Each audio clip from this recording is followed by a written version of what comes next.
आजचा दिवस देशाच्या अर्थकारणासाठी महत्त्वाचा, कारण अर्थमंत्री निर्मला सीतारामन यांनी आज अंतरिम बजेट संसदेमध्ये सादर केलं। कररचनेमध्ये कोणताही बदल या अर्थसंकल्पामध्ये नाहीये, त्यामुळे आता करदात्यांना जुलैमध्ये सादर होणाऱ्या बजेटची वाट पाहावी लागणार आहे। मध्यम वर्गाला स्वतःचं हक्काचं घर घेण्यासाठी काही योजना अर्थमंत्री निर्मला सीतारामन यांनी आपल्या भाषणामध्ये जाहीर केल्या।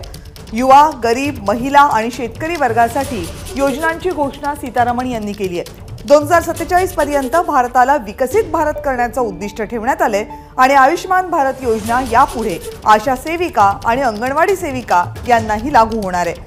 लखपती दीदी या योजनेचं लक्ष्य 2 कोटींवरून 3 कोटी इतकं करण्यात आले।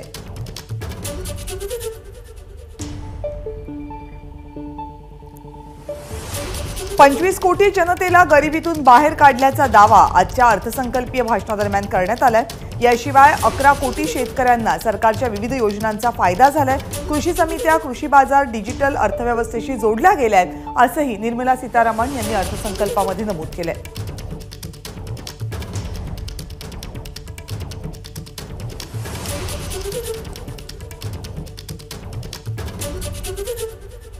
As for tax proposals, in keeping with the convention, I do not propose to make any changes relating to taxation and propose to retain the same tax rates for direct and indirect taxes, including import duties.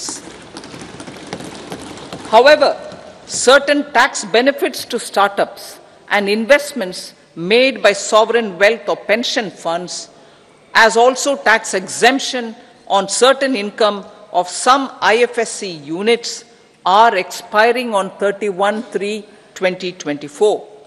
To provide continuity in taxation, I propose to extend the date to 31/3/2025. ABP माझा, उघडा डोळे बघा नीट।